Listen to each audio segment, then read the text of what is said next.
Welcome everyone to our Annie Awards panel. We're joined by three incredible creators.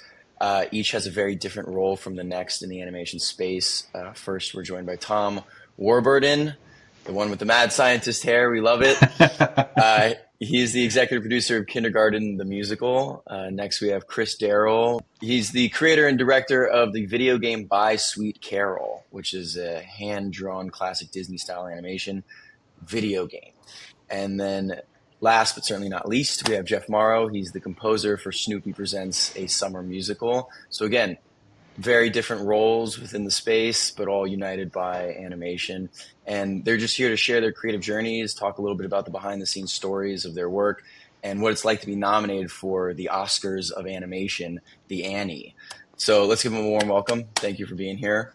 I think that's a wonderful kind of way to segue into kind of a question for everybody, which is, to what extent does your personal life or things that you're experiencing influence the work, if at all, or do you keep it very separate? Absolutely. Actually, I completely get naked when I work on a new project, whatever it could be, a video game or a film, whatever. So I consider whatever I experienced in my own life like, some kind of necessary step that you have to go, step by step. Whatever you're living impacts, by the way, on the project you're working on. I would say that before By Sweet Carol, and so starting the new journey with Little Sewing Machine, I even considered to just say goodbye to this video game industry, because it was really a tough time in my life. Losing my muse, my first and bigger supporter, which was my mom. It's been definitely a tough time. I would say that she was like the last push to invest further and to do this one. And so everything what I do, even my first time at the cinema, watching this movie, I don't know if you can see the Beauty and the Beast poster, which is the original one from the 1991 release. And that was my first movie at the cinema, and thanks to my mom, she loved cinema in general, and of course the traditional animation by Disney, Don Bluth, etc. So I would say it's like some kind of circle that just closed finally. And so having the honor of this Annie Awards nomination, which it's also the first one for an Italian video game in history of Annie Awards, was something completely unexpected and definitely a wonderful blast. Also considering the competitors right now in the same category. So yeah, definitely, I'm happy about it, and I think the message that was delivered through the game, through the story itself, was definitely understood by the jury.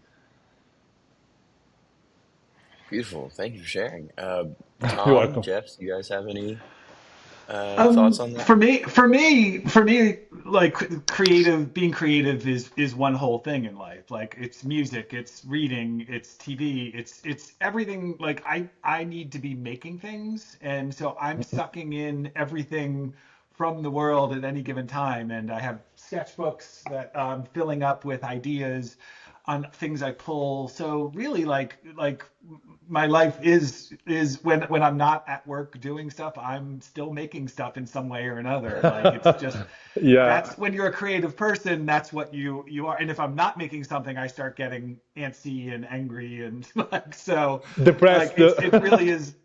Creating for me is life. So it has to be wrapped Yeah, up together.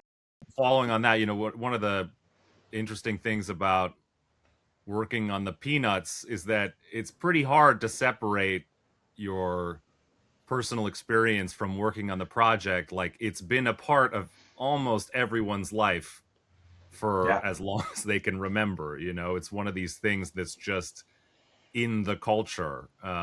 So yeah, to try to separate my sort of personal experience from the experience of working with these characters is hard to do. And as a jazz musician turned film composer, it's also hard to separate even just the whole idea of jazz music for a lot of people You know, the album, the original Christmas special album, just in December, just became the highest selling jazz album of all time.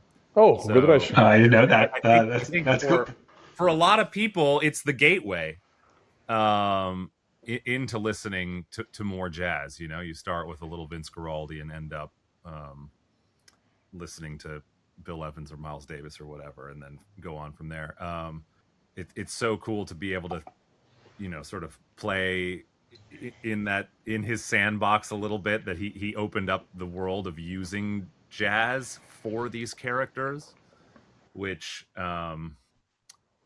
just works. You know, it's sort of hard to explain exactly why, but it's sort of something in the way they're drawn feels at times a little haphazard. I don't know. You guys could probably talk more to how the look of it than I can, but it feels more improvisatory than you know, extremely well sort of honed. And same with their dialogue. You know, it feels real. So yeah, that's all to say. Well, look, I started on saying what is it about, you know, personal about these things, and I just ended up talking about jazz. But Well, jumping off of that, you know, you mentioned Peanuts is something that's like a, you know, part of everyone's childhood. It's, you know, iconic. And so I am curious, given that Peanuts has such a beloved musical and emotional legacy, like how do you approach dealing with that history, like stepping into that world with all that fandom and nostalgia, but also making something fresh? it was hard. I'm not gonna lie. You know, sitting down at the piano for the first time, I've got Linus and Lucy like banging along in my head, and I'm, you know, trying to come up with something else. But what made it possible is it's sort of like that music is sort of ambiently around in people's in my own psyche all the time. So I didn't have to, like, it's not like I had to do a sort of research into the Peanuts. And I just brought my sort of my own experience to it as a jazz musician. You know, I'm essentially trying to stick within the framework that Guaraldi opened up, which is using jazz, but then bringing it a little bit forward, you know, trying to do the sort of 2026 interpretation of it, or in the case of the musical, the 2024 or 3 interpretation of it. But you know, the tricky thing about a musical, of course, is it's a whole other thing when you have to set up the conditions for Charlie Brown to open up his mouth and start singing. So tell me about it. I had to do it 3 times in every 11-minute episode of oh my Kindergarten goodness. musical. Okay. we had 3 songs Yeah, Tom, per you did. 11-minute episode. You did a Kindergarten the musical, and that blends like very big musical numbers. It's also dealing with very young characters, and so something, you know, I was curious about with your work is, you know, has the animation allow child audiences to be immersed in the world, you know, not just the music, but also the animation itself. Well, with Kindergarten, it was really about taking kids' emotions. Like, and Kindergarten is a world of firsts. All these first things happening. Your first time being away from home. Your first time being around other, you know, like other kids in a classroom setting, learning all these new concepts. So how do we take those kid concepts and turn them into those feelings into songs? So the 4 musicians and creators of this show, who are all very accomplished. Kay Hanley is the lead singer of Letters to Cleo. Charlton Pettis is the guitarist and touring guitarist and producer for Tears for Fears. Dan Petty is an accomplished musician who's worked with Britney Spears.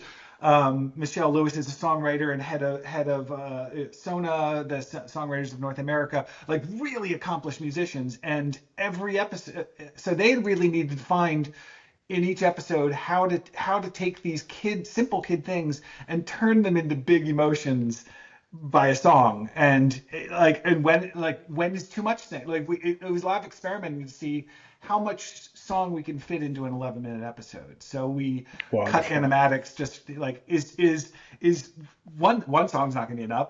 5 is in some episodes we actually had 5 songs, you know, little snippets. But it was really fascinating to see what the ratio of talking to music was, and I think we really worked out really well. And they wrote over 150 songs for the first season alone, and just when you think they couldn't top themselves, like they would just do it again and again. And even if I had said like, well, that song's great, but it's not really getting the point across we're looking for, they'd be like, okay, and they'd come back with something even more amazing. So really special team of people. Did you find like a formula of music to non-music ratio that was like the golden spot, or was it intuitive That every really was, time? and it was Really? that three song structure that seemed to work, like where our first big inciting incident. The middle one tended to be the like, oh no, how am I going to fix this, what's gone wrong, and then the ending song was kind of the big celebratory moment. But like in most preschool shows, the songs are a comment on the story. It's like, yay, we did it, or like happy birthday. Our songs were the story, and we had to be really careful with the scripts that the script wasn't saying the same things as the songs were. Yeah. I'm curious for everybody, and Chris, maybe you can start with this one of how much when you're creating things you're being mindful of and catering to the audience. In your case, like the video game players. Are you not thinking about that? A very popular adage amongst artists is, well, I make stuff for the audience, but the number one audience is me. Yeah. But also some people are very aware of, oh, well, this is maybe for kids, and kids have different sensibility than me. I'm curious how all of you deal with and balance the imperative to make something for an audience, but also your personal tastes and your personal expression. Absolutely. We are aware of the fact that there's still this kind of ignorance that I would say all the animation in general, like some kind of just kids audience, and all the other people, it's like just let out from this.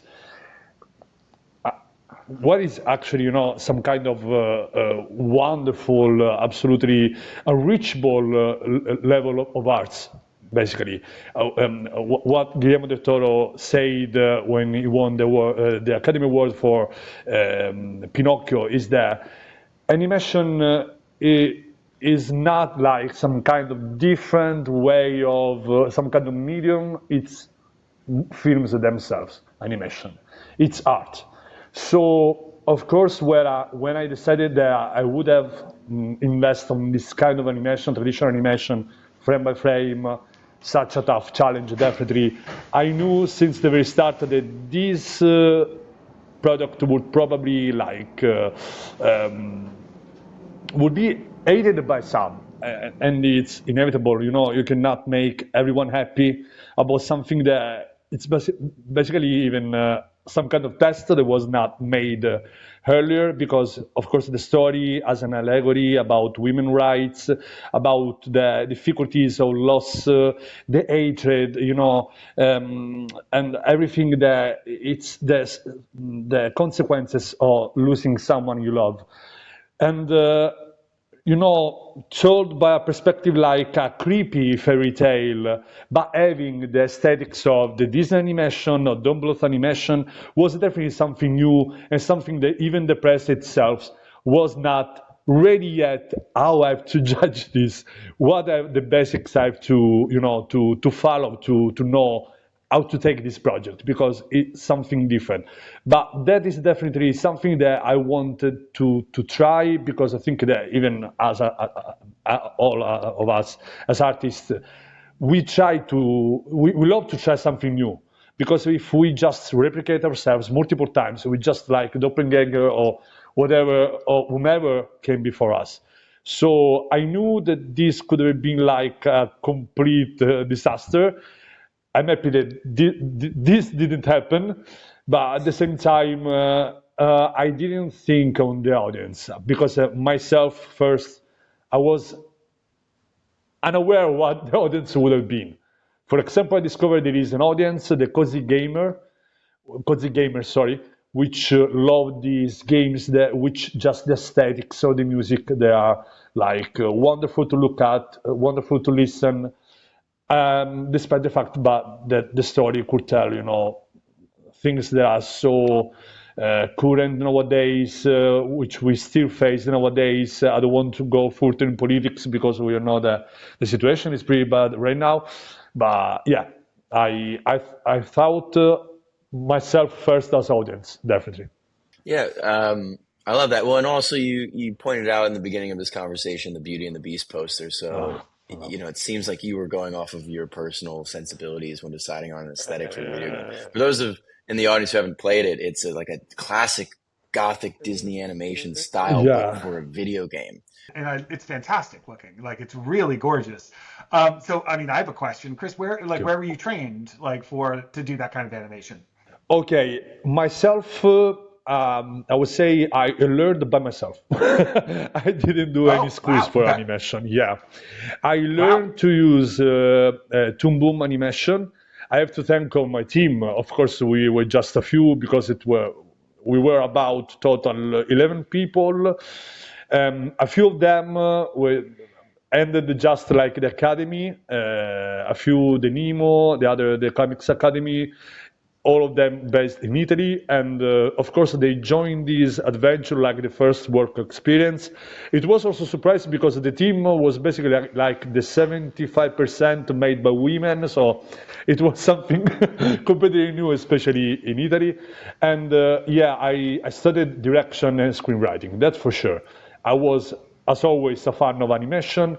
So there is another fun curiosity about Beauty and the Beast, because the first time I figured out about the Annie Awards was in 2002, and there was this special edition DVD case of Beauty and the Beast, and they were referring to the fact that Beauty and the Beast is the first um, full-length feature movie by Disney. They won the awards at the Annie Awards as best movie. So from that moment, I always dreamed, to achieve something like that. So I don't know how the things is going to do to go. Of course, we all have fingers crossed, but it's like a one already because it's an honor, by the way. Tom, Jeff, do you guys have any thoughts on that in terms of what you're thinking about with the audience while creating or not thinking about? I mean, I'm just sort of following the lead of that's been created by the Peanuts. Schultz. I mean, I think he was always thinking of his audience, but never pandering. I think the thing that makes Peanuts so special is it treats childhood emotions as real emotions and childhood experience as just as legitimate as any adult experience. So musically, I try to do the same thing. I'm never sort of easing up on the complexity of the music or the harmony or the genre, because I think I'm never being like, oh well, is a 7-year-old kid gonna understand this? If I can make a piece of music that makes me feel something, then it's appropriate to the Exactly. show. I mean, I have the original creators of this sort of the first Christmas special to thank. Of course, at the time, CBS thought jazz was way too modern and tried to put the kibosh on having jazz music in the original Christmas special, and somehow, uh, they fought through, and it ended up in there. And we're, as a culture, I feel like we're better for it. So Yeah. Thank God. And how do you know when a musical moment, especially, because you're stepping into the Peanuts world, feels right? Is it just intuitive? Like you come up with something, you go, ah, I did it. Are you looking at sheet music and going, like here's where the notes should go according to like how do you yeah, figure that I out? mean, for me, it can happen a few different ways, but I think sort of my number one skill maybe or the thing that I focus on most is whatever. Given that I can write and play music, it's it's sort of taking in a scene. You know, when I start working on a thing, generally it's almost done, whether that's in an animatic stage or whatever. The story and the emotional beats are usually there. Um, so I always feel like my job is to take in a scene or a moment and feel what it feels, but then like lock that memory in and keep writing until I manage to make myself feel that again. If anything I have as a talent is being able to sort of lock in an emotion like that and then come back to it 2 weeks later and still be able to sort of make myself feel it again and then just let the music go from there. May I ask you if you got emotional when you watched once again what you've done with the music that you made? Oh yeah, well one I mean yes, in that one part of the process that's so amazing is that I write all this music in the computer and create sort of computer mock-ups of what the score Okay. is going to be, and then some amount of time later, a month or two later, I've now forgotten what I've done completely, but I get to go into a studio and record with the world's best musicians. Okay. And for Peanuts, we've done. I have this amazing jazz piano trio that I've recorded 45 times. We've recorded orchestras in Nashville, Berlin, Wonderful. all over the Wow, world. We've recorded it's big cool. bands, jazz flute, jazz guitar, whatever. You name it. So Wonderful. I get to Wonderful. then go experience the music sort of being recreate like brought to life for the first time. Yeah. If that makes Yeah. sense. Exactly. Yeah, it can be emotional for sure because I get to bring in 3, 4, 5, 60 other people in, and they're bringing their all to this music that I've written, which is yeah, it's a very special experience. Wonderful. Wonderful. Wonderful. I mean, music is emotion. I'm a frustrated musician. I take guitar lessons twice a week. I play every day. I'm keeping my day job and not going to become a professional musician because I'm not good at it. But it's something I enjoy so much, and that's like and watching the musicians from kindergarten do their thing. It's emotion. It's like they're building these things, and music makes me cry. I Yeah. know when we've hit something really Yeah. something this important thing in the show when five, like I watch an episode we figured something like 65 times before it's done. And if I'm still crying at the big emotional moment, that music has It's done its because the job. music, yeah, yeah, music is the Yeah. soul of any project, by the way. And I think that even all the movies, all the animations, all the TV series that we remind the most are the ones that are probably the most, iconic music. There's a lot of wonderful examples of movies that are wonderful, like evergreen music that still nowadays are reminded.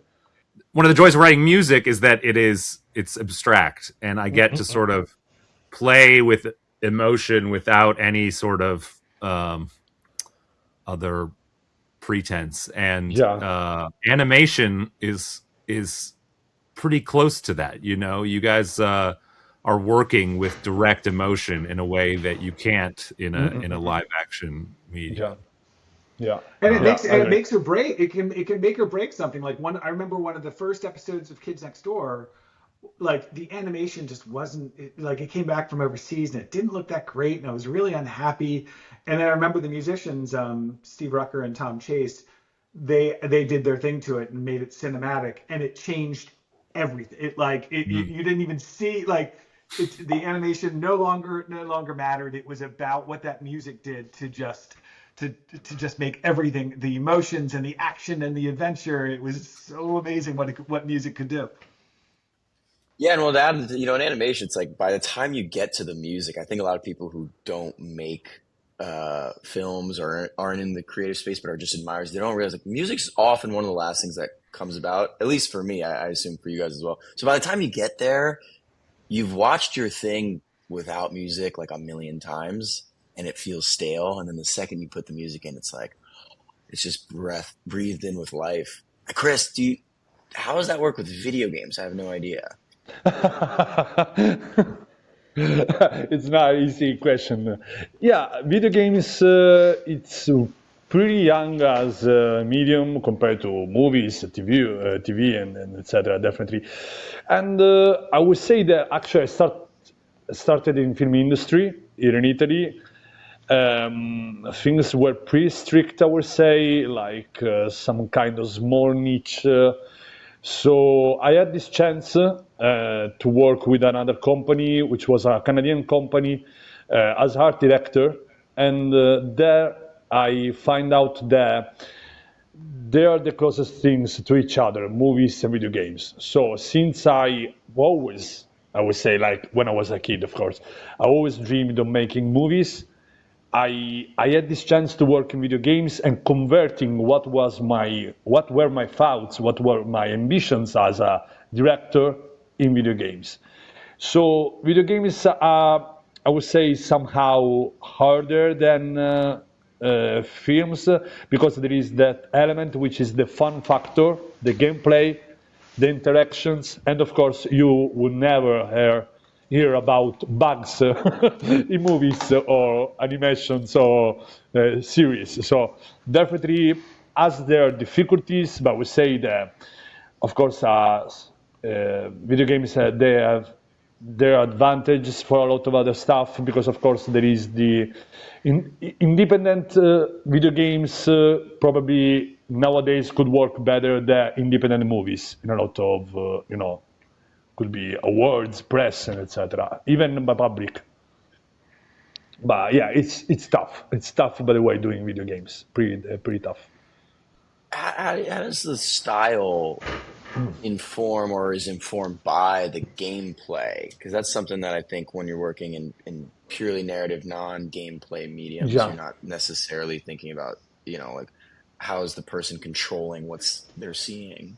Yeah, I do, I would say, a simple example, which is when you do an animation movie, of course, it's really a tough challenge, especially if we take an example like The Wonderful Beauty and the Beast, which to me is still one of the tops in terms of quality of animation and direction attached to animation.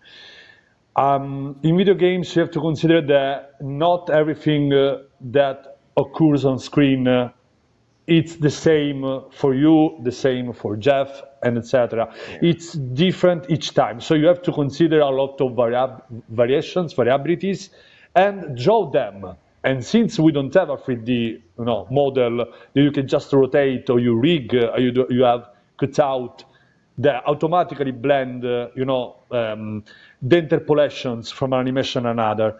You have to draw any kind of conditions of that character and multiply it per all the other characters. So definitely it was probably still to today. There is another example which is taken as a wonderful example of animation in video game, which is Cuphead.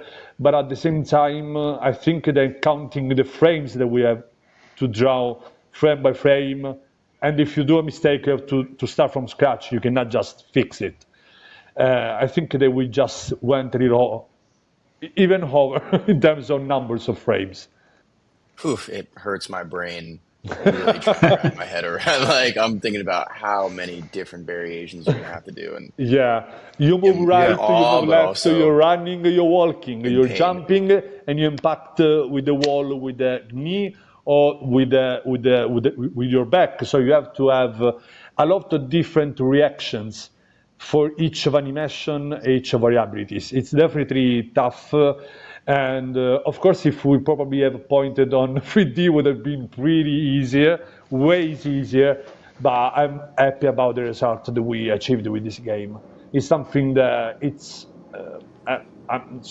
I'm really proud of my team. From the first one to the last one, what they've done. Most of them had the first experience as a work, and what they achieved is something that I'm completely proud about. I'm super proud. Yeah, that's amazing. That's awesome. And having to deal with so much of like figuring out what the audience is going to bring to it. I mean, going back to the earlier questions about like how you're factoring in the audience or not. In your case, like the audience is literally controlling the Yeah, characters. It's yeah. really interesting. I also wanted to go back to the kids thing, and thinking about the psychology of kids. Like Tom, you're known for like visual comedy, very character driven humor. Like, how do you adapt that sensibility to like little kids? And how do you get into the psychology of the kids who are going to be experiencing your work? I think we all know people who are great with kids, just have a knack for how to talk to kids. And then we all know people who they don't know how to, they were once a kid and they've forgotten it and they don't know how to talk to a kid. Right. What's it like for you creating stuff for kids, I'm one of those people that never really grew up, so I Oh, actually easy. talk to kids. I Here I actually am. talk to kids by better than I talk to adults. So I'm still in that mindset of when adults are in the room, I'm sitting there thinking about like robots fighting dinosaurs and stuff like that. So Disney, like Kindergarten the Musical is a Disney Junior show, so we do have a certain mandate with the audience. We have an education department, we have a standards and practice, and there's certain things that, especially in a classroom scenario, we have to make sure we're getting the proper type of lessons across, that we're not making up stuff that kids will watch and think is real. Like everything has to be in a certain way. Now that said, at Disney Junior, I'm sort of known as the one that pushes things a little beyond like what goes on. Like the show I was on previously was the reboot of Muppet Babies, and that wasn't your typical Disney Junior show. We got to push things a little bit older, and we got to do that with Kindergarten the Musical too. So I'm always looking like I'm never really saying like, well, what our audience think. I just kind of do what feels natural to me, like because I'm of that mindset in the first place. But with Disney Junior, we do have to sort of watch out for what we're doing. And my thing is always like I want to push. I'm always pushing. I always say like it's no fun mooning the nudist colony. It's more fun mooning the church picnic. So, like you wanna always be pushing a little bit, just pushing, like pushing the envelope a little bit, just so you're not like you're not always that safe. Um, All right, so if you want to be an Annie Award nominated producer for a kids musical, just don't grow up. That seems to be the lesson. No, Chris, I was seeing that's a you. really I yeah. was seeing you, Chris, nod a lot. Like, do you feel like you really have to tap into this inner child to do anything creative? And Jeff, do you feel the same way? I mean, Me myself, yeah. Actually, yeah. I kinda chained, like blocked my inner child until my mom died.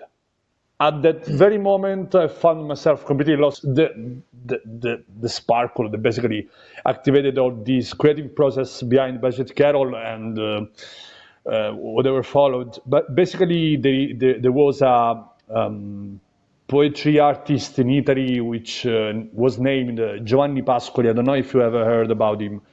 He faced a lot of problems during his life, also regarding his work at the time. And then he figured out that that kid he once was still there, was just like taking all that weight that an adult now has to face. Basically, the part that which is it's inside of us that it's the strongest is the inner child, because has grown out all that experience and has brought us where we are right now. So when I lost my mom, basically I like freed my inner child. And so, all these elements, the animation, my first experience with the movies on the big screen, so Beauty and the Beast, my mama was a fan of traditional animation, and my favorite movie was Beauty and the Beast.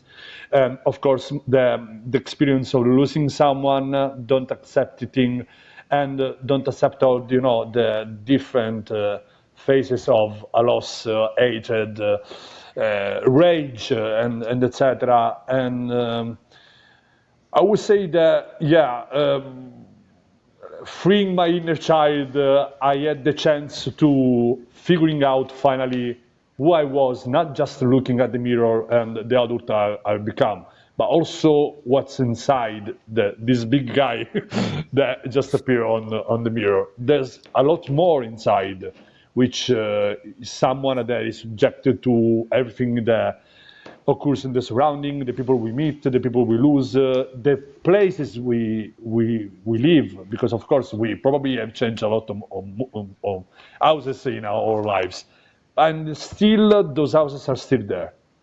Not physically, of course, but we can always like visit those rooms, remind about those, and it's something that it's completely lost to today, because the life is so frenetic, it's so full of things to do, it's so full of cynical perspective about everything, and we lose what brought us in that specific point of our life. That's my point of view, by the way. I don't want to be too much philosopher because I'm not. No, I love the metaphor of that the old houses are still there. It's almost like the psyche can be like the city of Rome, where there's these ancient ruins Yeah. and they've been there for a long time, and then there's a McDonald's across the street, and you have this timeline, but the old stuff is still there, and you can tap into and revisit it. Jeff, did you have any kind of are there states that you tap into? If you watch a kid being creative, they don't get in their own way, Yeah. So Yeah. I think whenever they sit down to draw, they're not worried about what other people are going to think. If it's Exactly. better than the last drawing or whatever. Bravo. So I guess, I mean, as an adult, that takes much more effort and a lot of practice, which is why we need to keep doing it, especially, I mean, in a improvised medium like jazz, you really have to not be worried about making a mistake. Yeah, can you talk a little bit more about that, about jazz just being free form? Say you're a very accomplished classical musician, it's very hard to learn how to play jazz because you need to fall on your face a lot.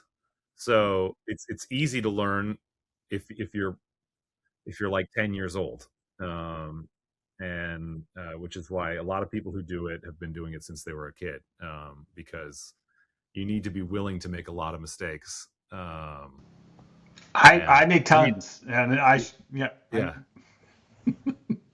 I mean, and there's a sort of saying, whatever, if you're in a jazz club playing a solo or whatever, if you accidentally play a wrong note, just play it again, so that it sort of makes the audience think you did it intentionally. Make the wrong note sound right. Yeah, exactly. Like you meant it. Well, Tom, you said that you've made a bunch of mistakes. Oh, I didn't mean to cut you off. You had a no, I don't know. I meant in music. Yeah.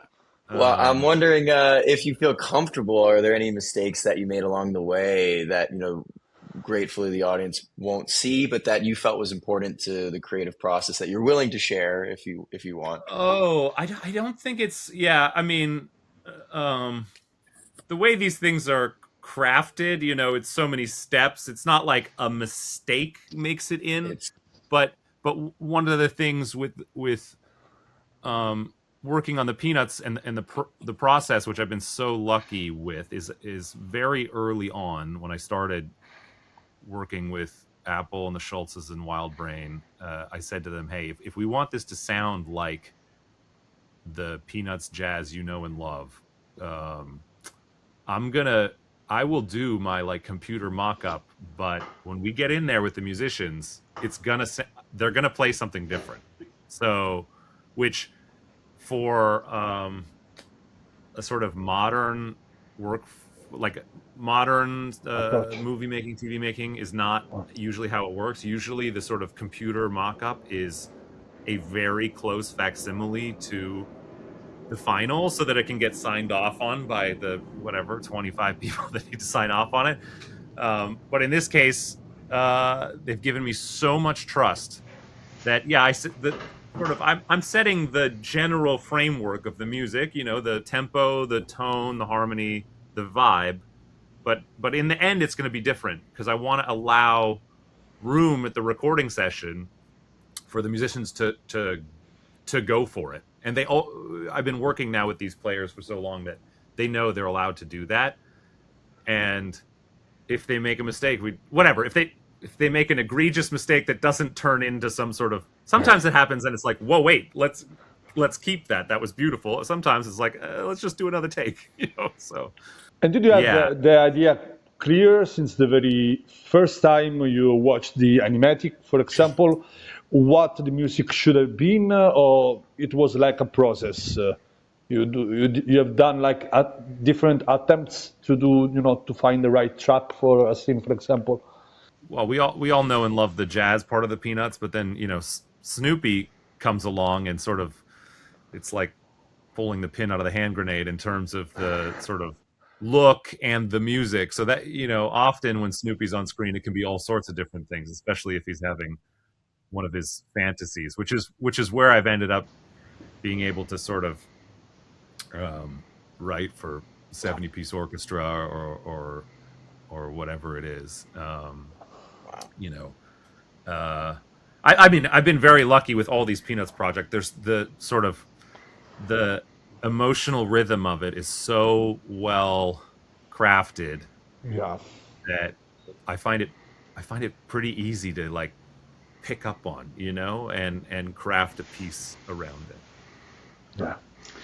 I think like one of the things, like talking about mistakes and building and stuff, what I like about TV is it really is this assembly line, like where you've only got so much time to work on. You're in a given week, you're working on 30 different episodes at a given time.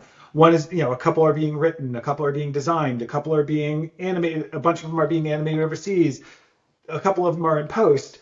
And you only have so much time to work on that. It's been described like it's on a conveyor belt and it's sort of passing by you, and you only have so much time to do it until the next one's on top of you. I'm thinking of that scene in I like. Love Lucy where they're eating the chocolate. It's exactly it. They're like one speed bump and everything gets thrown off. And that's what I like about TV, and that you can take these risks on an episode and then it's gone.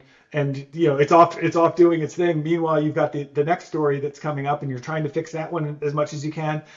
Whereas they say in features you write it till it's perfect. In TV you write it till it's Friday. You don't have that much time to fix it, and that's what I like. I like polishing the same thing over and over and over again tends to hurt it. Like I like that. Like it's a little like jazz. It really is like it's this freeform thing that you're doing, and then you're on to the next piece. Yeah, well, I think it can be sort of tempting as a person making things to focus on trying to perfect it. But it is like you get to somewhere. It sounds like just more of the craft, but the process really is the thing, and doing it over and over again. I'm very lucky to have been mentored by Alan Menken. Wow, my gosh. And one of the things he talks about is like, there are these hit songs in these movies that we all know, but there are also a lot of other songs that I wrote that just weren't in the movie, and he talks about that a lot. It's just like, just writing. It's showing up and putting the work in. From the outside, it looks like divine inspiration and perfection, and that's not actually how it happens. Even for someone like Alan Menken, you know what I mean? Like, it's not the coolest thing I find about meeting your heroes like that is often it's not as they're just people. I mean, they're just like, people. Yeah. The process level, is not well, and they're doing the work. And like, yeah. I feel like sometimes, it can be very tempting to be too precious about what you're doing. And it's comforting to know that a lot of these movies that you think are so perfect and stuff, that they were on the verge of collapse at one point. Like everything was falling apart, and then you hear about these Pixar movies where Toy Story was going to completely not happen because the story wasn't working, and then one little switch turned, and then that it became what it was. And that's comforting, because sometimes when you're like Yeah, struggling on something, you're exactly. like, and I would say trust the process. Like, we do this all the time. Trust the process. It's not working right now. It'll get there, because we're not Yeah, going to let it sometimes not the get there. mistake it's just the a new way that just shows. So yeah, I totally agree. Sometimes being perfectionist it's definitely a good quality, but sometimes despite all the process to find the right way, to find the right, for example, music, the right version of that music, and at the end of the day, you just come back to the first attempt of the same music. Are You there have to any go around the anecdotes world. or Yeah, yeah. are there any anecdotes or That, examples for, the work that you guys are nominated for where it was on the verge of collapse or it felt like that anyway that you could talk about? I I have a mean, feeling, Tom, there's a couple things coming to mind for you when you said that. oh, I don't even. Yeah, I mean, all the time. Like, there's so many stories that just like you just aren't working, and very often it is like, sometimes you're trying to make a story point work really really hard, and then you realize you're thinking about it too much. Turn it into a joke. Like Uh-huh. make fun of the fact that it's not work. Make fun of the fact that it's not working, and then Uh-huh. it becomes funny. So like, it's really kind of interesting how, like, Oh. I mean, you had like, Well, nothing is that's like supposed to what work Jeff said perfectly. about if you play the wrong note, Yeah, just play it again. right. It's supposed to I be. It's love that. supposed to. That's like, very often, like, something goes wrong, and that's what makes it better. And that's what I like about Mhm. it. Like, it is like, animation is jazz. It is like just figuring out, like, making it up as you go along. There are rules and stuff, but it's great to push past those rules and say, like, let's do it differently this time. And if it doesn't work, you move on to the next episode. But even if it doesn't work, there's someone out there that's gonna like it. That's the cool thing. Yeah. I'm wonder if this happens on a lot of musicals. I'm not sure everyone was convinced that we were going to make a musical until I worked with Alan and Michael to write the first couple of songs for this thing. And I mean, that's one of the really cool things about getting to do a musical is, like, as you say, with sort of modern filmmaking, the music comes at the end.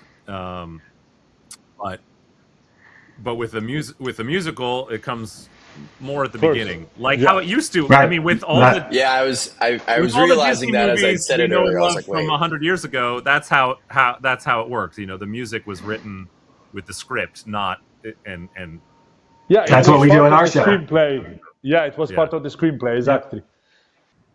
Without knowing all of the details, I'm not sure the musical was going to get made without hearing some of a couple of these songs that we wrote.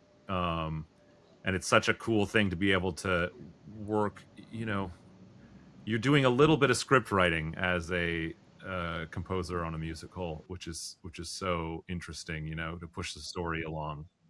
Um, so we got to get in there really early, and then I mean, what a thrill to sort of get to write a song, and then 6 months later, hundreds of incredibly talented people have animated a thing to this little, sort of doodle and a few words you came up with on the piano. It's so cool, and then to be able to weave that into the underscore, all those melodies that me and Alan and Michael came up with. It was just process wise, it was really fun. And I mean, sometimes I wish it could be more often like that, coming in early. Yeah, it sounds like you had the inverse experience of at least what I've had working on animated short films, which is, you're making the picture, and then you get to finally layer on music and it comes to life. But you were writing music and you finally got to see pictures match with it. Yeah, That's well, got to I be do very find that satisfying. it's helpful just on like a personal level, on a pure music writing level. It can be very helpful to not be thinking too much about the sort of mechanics of fitting music to images. Hmm. Because there's a lot of technical things that go along with that, I mean, the simplest of them is when you're writing to picture, music has to start and it has to end, and it has to be at exactly a specific point. And music has such an internal logic that it requires a lot of math to make that all fit. You sort of have to be in 4 or 8 bar phrases usually, or else it's going to sound kind of weird. So it's nice, even when I don't get brought onto a project early, if I'm brought on closer to the end, I'll take in the thing that I'm working on and the sort of emotional beats, but then move away from the images for a bit and just be musical, and then try to and then do the more mathematical work of making it fit. But how it works? I'm not a composer. Of course, I had the chance to direct the composer for our game and previous projects. Do you like seeing in your mind like the melody, na na na na, like this, for example? You have like references because in animation, of course, there are the references, or even in video games, even in movies, that specific scene, that zoom and pan, that close up. I love, for example, the scene from The Good Father. Now that we lost Dan Keaton, it's even more effective. When the doors close down. That it's a scene that, in multiple occasions, when I direct a project, it's somehow like quoted, homage, I would say. So it's the same with the composers, something like that. Like having some kind of references. You say Miles Davis before, for example. Yeah, one thing we're always sort of contending with is temp music, because often that's been put in the film or the project. So that's one of the reasons I like to get away from the sort of film or show for some period of time, to just come up with, and let my sort of subconscious work on the musical part of it a little bit, without having the sort of frontal cortex part of my brain taking over and like trying to think rationally about how to create a feeling. Just sort of let it happen. I find what I need to do is like create such a strong idea in my head of what the music should be away from the film. And whether that's a theme or some sounds or what, just have it in my head so that I don't get derailed by the quite involved process of making music work with images. Okay. Yeah. So that the music has a point of view on its own. And then crafting to picture is something that just comes with experience. It's yeah, they became complementary, by the way. Yeah. They can work themselves alone. Yeah. Most of my pieces are written. I have all this fancy equipment or whatever, but most of my pieces exist on my voice notes in my phone. So okay. Oh, wow. That's humming like, it. and sometimes it's like it's the middle of the night and I'm like just talking. I'm like, oh, it should be like a tremolo guitar thing with and I'm like trying to just remind myself. But then same with the stories. Same with the story. There are some times during night I just record myself. I hate to be the therapist here who says, well, that's our time Okay. when the conversation is so enthralling and engaging, but we are running out of time. I did want to give you guys the opportunity to just leave any final remarks or thoughts before we wrap things up. But this has been a really engaging conversation. I've learned a lot, and I hope people listening have too. It's arts that free us all. I think that's the important aspect. So if we also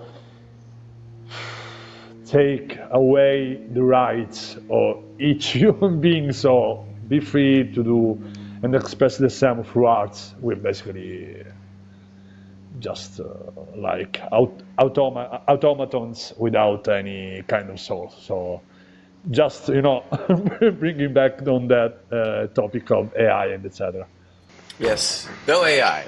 We avoided it the whole conversation, but just a little nugget at the end. Really. I would say this one. AI would be nice if I know that I could work on my projects, and meanwhile AI would probably do the laundry for me or something like that. Washing the dishes and something like that. Yeah, definitely. Or something that could somehow be Control V, Control C. Yeah, that would be helpful because, of course, we cannot be against technology, but at the same time, we cannot just erase humanity and their artistry and their handcrafting because we have something that just you insert a prompt and there are things that are stolen by hundreds of centuries of work that have been done before. It's disrespectful, in my opinion. Yeah. My hope is that in the same way that the advent of CGI technology makes someone like Christopher Nolan doing things practically so much cooler, the advent of AI will make all of the work that you guys do that much more valuable. Jeff, do you have any final thoughts you want to leave the audience? AI related, non-AI related, anything at all? I mean, he put it very poetically. I'm sorry. I don't know. If you asked 20-year-old jazz trombone playing Jeff where he'd end up, like getting to write music for amazing animated films and shows is beyond my wildest dreams. I mean, it's the coolest job. At least that's what I think about my job. So absolutely. Yeah. Well, I'm so I love talking to you guys who are on a sort of story visual end of it. I always learn so much. So yeah, thank you.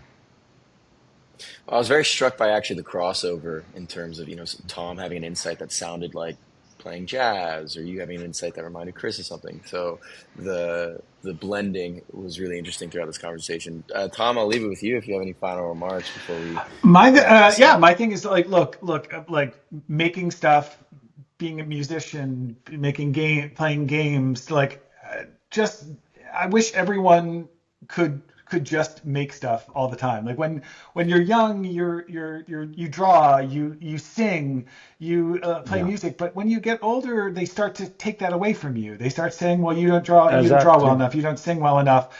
And everyone should be singing, everyone should be drawing, no matter what. My buddy Mo Willems, the picture book artist, he loves putting a piece of craft paper down after dinner and people just draw. And some people say well, I'm not good at drawing. I'm like, it doesn't matter what you're drawing. You just put pencil to paper and have fun. That's what it's about. And I just want everyone to, and that's what I try to do with my shows, with my books, with everything I do, is just show you that making stuff is fun and everyone should be making stuff. And and it doesn't have to be the best thing in the world. Creating just is good for you. It's good for your soul. It's like you said, it's therapy. I think everyone should be making stuff in one way or another. For art's sake itself, definitely. Yeah. Yep.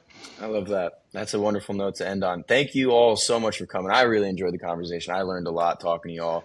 It was just great getting your insights and hearing about your journeys. My pleasure. Your wonderful work. And congratulations on your Annie nominations. Thank you. Thank you. Luck, guys. Good luck. So excited. Fingers crossed.